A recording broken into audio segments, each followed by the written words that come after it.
The bottom line is that in too many places, black boys and black men, Latino boys and Latino men, experience being treated differently under the law.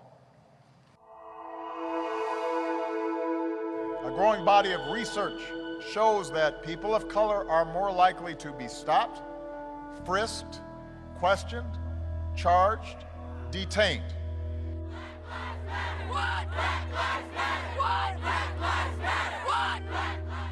The fact is, we have a lot of conversation about police encounters, but hardly any conversation about the role of prosecutors and criminal court judges in a pretrial setting.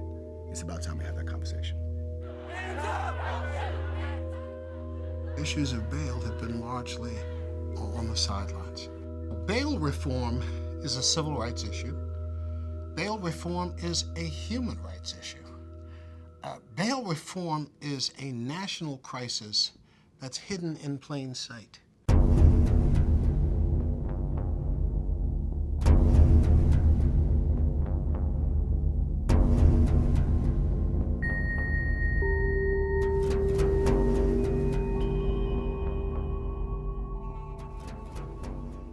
The whole purpose of bail was to give an individual who's been arrested and accused, but who is presumed innocent, a way to get out of jail. And so the idea originally was, if we make you pay some money, you'll have an incentive to come back to court, and you won't want to re-offend or get into any trouble because you're going to lose that money. Instead of it being that, it has morphed into this industry where we have commercial bail bondsmen, and the amount of money that individuals are required to pay in order to get out of jail has just become extremely high. We think that bail is the great interrupter when it comes to resolving criminal matters, and it has a very negative impact on all individuals, but particularly people of color.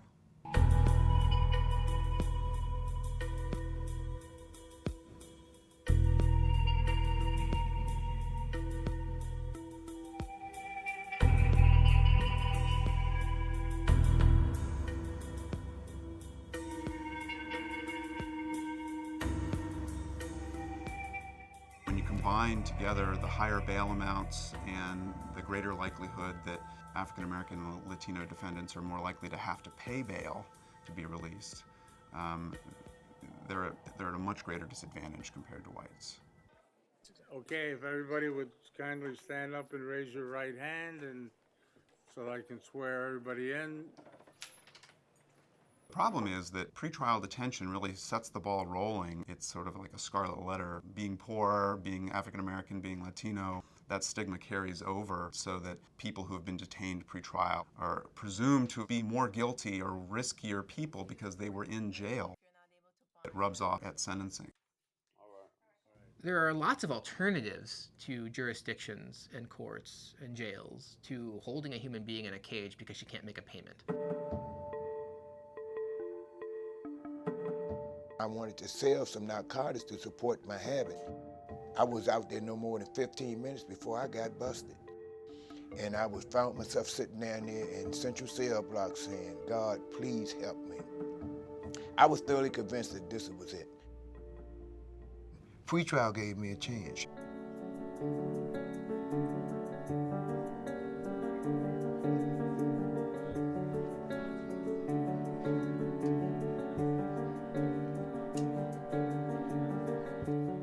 The Pretrial Services Agency does a risk assessment. We interview the defendant in cell block. We look at his criminal history or her criminal history. We look at whether there's a pending case. We look at whether they're on probation or parole, whether there are any warrants outstanding. We look at their drug and mental health history. We administer a drug test. And we kind of put together a summary report that goes to the court with our recommendation. We really look at the people that are low risk. We recommend that they be released with no conditions. And we look at the people that are of more medium or higher risk and then recommend commensurate release conditions to the court that we think will assist them in coming back to court and in keeping from being rearrested. It's a great feeling. You know, it gets me teary-eyed to actually talk about this at times, though, because it's just a great feeling knowing that I'm on my way. I was given a second chance. The reason why we have to focus on pretrial detention is because there's a clear benefit to society by focusing on this issue, by having people being able to continue their lives, continue their jobs, continue being family members, continue being parents. I mean, we're supposed to be operating on a Constitution that says, you know, you are innocent until proven guilty. We're losing people who, at the end of the day, may come out and may even come out not guilty. But we're losing too many people in a temporary holding pattern, which makes no sense. Society has to do a lot better than that.